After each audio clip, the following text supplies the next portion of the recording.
Yo, what's good everyone? Welcome to the Fantasy Football Prodigy channel, and in this video, I got my top starts of the week for week 4 of the 2023 fantasy football season.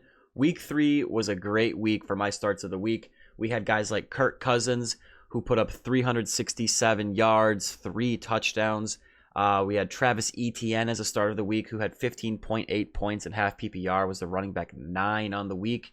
At wide receiver, my 2 starts of the week, Amari Cooper and Keenan Allen, they smashed. I know in week 2, Keenan Allen was the number 1 overall wide receiver. And in week 3, I was like, hey, I like him again. But I don't really think he's going to be the number 1 receiver again. Well, turns out he was.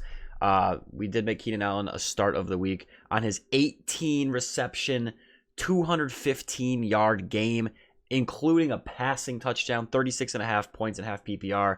And then we also had Amari Cooper as a start of the week in week 3. He was 7 for 116 and a touchdown through the air. Wide receiver 9 on the week. And I even made Pat Freiermuth a start of the week last week, and he got in the end zone, 3 for 41 and a touchdown. Tight end 6 on the week. So let's try to even do better in week 4. Let's get right into my quarterback starts of the week. We're going to start with Russell Wilson, QB of the Denver Broncos. The Broncos have been terrible this season, but Russ actually hasn't been that bad for fantasy. He was around 15 points weeks 1 and 3, and in week 2 he had almost 27 points in the Fantasy Pro scoring format. He was the quarterback 3 in week 2, and it all comes down to the matchup. In week 4, the Denver Broncos, perhaps the worst team in the league, are taking on the Chicago Bears, another top candidate for the worst team in the league. So you got 2 of the worst teams in the league. The Broncos just gave up 70 points against Miami last week. The Chicago Bears defense is dreadful. I know these are bad teams, but I don't think a lot of defense is going to be played, and I think there's potential for fantasy goodness here. He's not, a Mahomes type level play, but, I make these videos not to tell you to start the obvious guys. I think you can do a lot worse than starting Russell Wilson, especially if you're in a 2-quarterback league. Definitely throw him out there. I think he's a nice, solid, low-end quarterback 1, and we'll see. Maybe it'll get crazy. Maybe this will be a surprise back and forth. Next up, we got Danny Dimes, Daniel Jones, QB of the New York Giants. It's been a very up and down season for Daniel, to say the least. Week 1, single-digit points against the Dallas Cowboys. Then week 2, he takes on a much worse team and defense in the Arizona Cardinals. Was the quarterback 1 on the week with over 30 fantasy points. Showed off his mobility on the ground with 59 rushing yards and a rushing touchdown. 2 touchdowns through the air, 321 passing yards. And then in week 3, he gets another really, really tough matchup, similar to week 1 against the Cowboys when he took on the San Francisco 49ers. Single-digit points. Again, dreadful week. Week 4, if these trends continue, week 4, he's going to bounce back and be the quarterback 1 on the week. Obviously, I'm not expecting that, but I do think that this is a great matchup and a great spot for him to bounce back against the Seattle Seahawks. The Seahawks defense has not been great. They just made Andy Dalton look like a really good quarterback last week, and he put up some big fantasy numbers. So I think this game has the potential to be somewhat high scoring. It's a pretty good matchup for Daniel Jones. And like I said, I don't make these videos to tell you to start Josh Allen and Patrick Mahomes. So if you're looking for a nice low-end quarterback 1, if you don't have one of those locked-in guys, I think Danny Dimes could have himself a good week in week 4. We're going to move on to the running back position. My first running back start of the week is James Cook, running back of the Buffalo Bills. In week 4, he is taking on the Miami Dolphins, and I expect this game to be very high scoring. The Dolphins just put up 70 points. We know the Bills can score, and I just think that this game has the potential to have some high scoring. And James Cook has been really solid for fantasy this season in half PPR. He's had 8.3, 17.9, and 12.2 points, and that's with scoring 0 touchdowns. So he's been very startable for fantasy with no touchdowns. Would not be shocked at all if he gets in the end zone in week 4. I really like him as a low-end running back 1 against the Miami Dolphins. And for my next running back start of the week, I'm going with another Denver Bronco. That's Javonte Williams, running back of the Denver Broncos. Not a high-end must-start running back, but I think this is someone that you can play. He was a really, really hyped-up player last year before that devastating injury. He's come back, he's been on the field, and he hasn't done much for fantasy. 7.7, 6.8, and 7.5 points through the first 3 weeks. Nothing spectacular. He's seeing 11 to 13 carries on the ground. He's had 6, 3, and 3 targets. In week 4, though, he gets a great matchup with the Chicago Bears. Like I said, I think this matchup could be a little higher scoring than you would think with how bad these teams are. and I think he's a decent bet to get into the end zone. I might kind of be sabotaging myself by saying to start Russell Wilson and Javonte Williams, because who knows if they can both do well if, enough points aren't flowing. But I think at the very least, Javonte Williams is a guy you can put in that running back 2 or flex spot, and I think he should be able to have his best game of the year, get into double-digit points, and hopefully get into the end zone. Now we're going to move on to the wide receiver position, and these videos are tricky to make because I don't want to tell you to start guys that are obvious to start. So like last week I said to start Keenan Allen.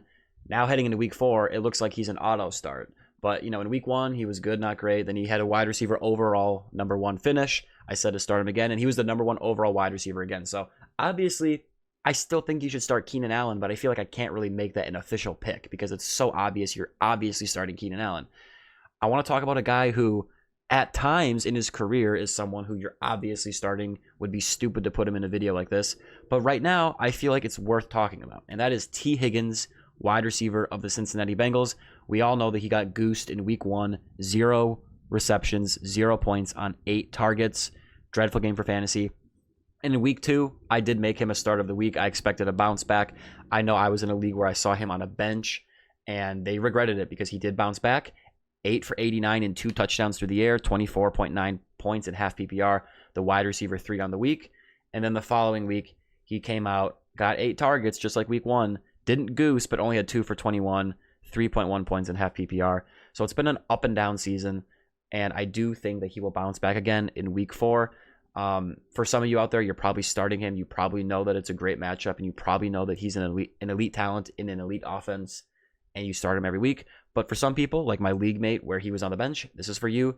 T. Higgins is a great player. I know Joe Burrow is a little hobbled by his injury, and their offense hasn't looked as good as we expected. But in week 4, I think things will start to turn around. They take on the Tennessee Titans. They are one of the best matchups for the passing game, not only because they give up a ton of points to quarterbacks and wide receivers, but because they have a very good run defense. They stop the run first and foremost, and they give it up through the air. So Joe Mixon, I don't think he's going to get much going. Hopefully he falls in the end zone, but I think they're really going to win this game through the air. I think T. Higgins and obviously Jamar Chase, he's an auto start.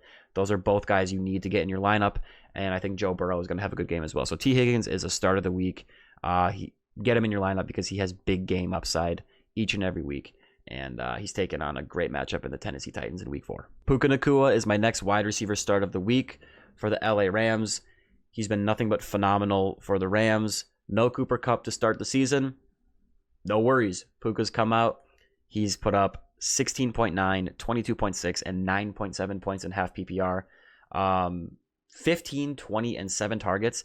And even when he had 9.7 points, he was the wide receiver 37 on the week. But 5 for 72 on a down game, that is nothing to be ashamed of. Like, pretty much every wide receiver except for like prime Antonio Brown is going to have a quote down week here and there, and you can definitely survive with that in your lineup. So in week 4, if he gives you that kind of production, you're going to be happy with it.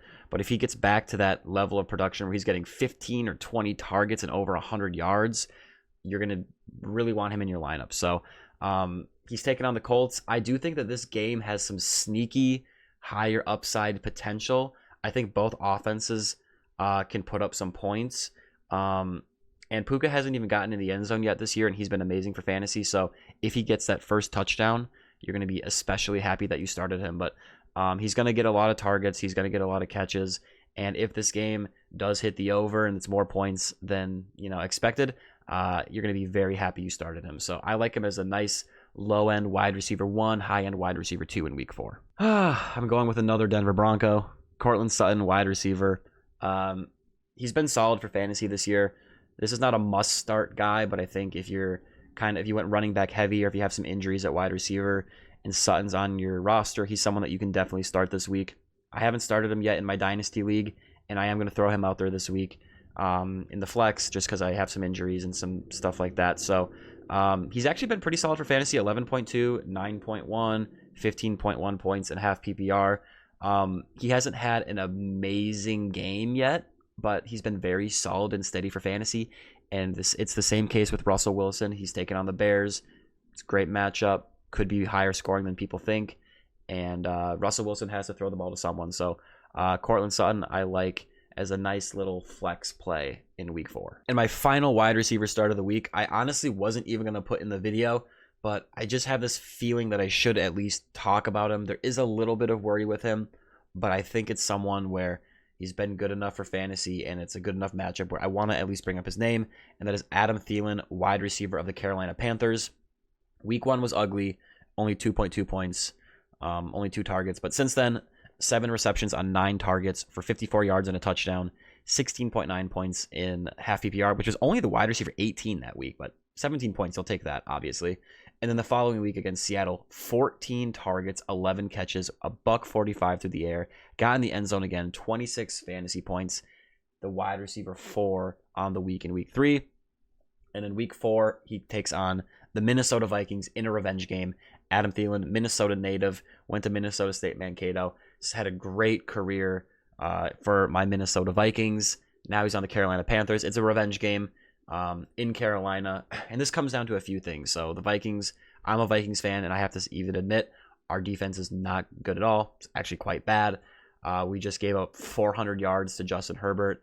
I was at that game against the Bucs in week 1 where Baker Mayfield just looked like a Hall of Famer. So, like, Jalen Hurts had a good game.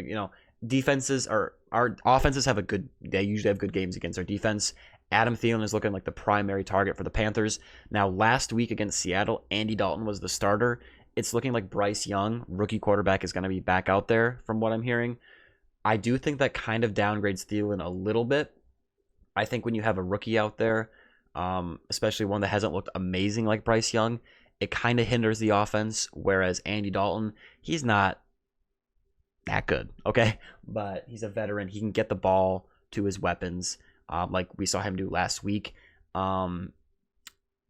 But either way, it's a great matchup, and Thielen has shown that he's been good for fantasy. And in week 2, that was with Bryce Young, and he had a solid game for fantasy. So I'm thinking, if I'm pretty shallow at wide receiver in one of my leagues, I tried to pick up Adam Thielen off the waiver wire. I got outbid. If I had him on my team, I would be starting him as my wide receiver 2. If you have him on your team, if you're weak at wide receiver, nice wide receiver 2. If you're pretty strong at wide receiver, he's a nice flex play. But overall, I like him as like a sort of a flex, kind of higher wide receiver 3 type of play. All right, we're going to bring up George Kittle, tight end of the San Francisco 49ers. He's my one and only tight end start of the week. He's obviously a very talented player.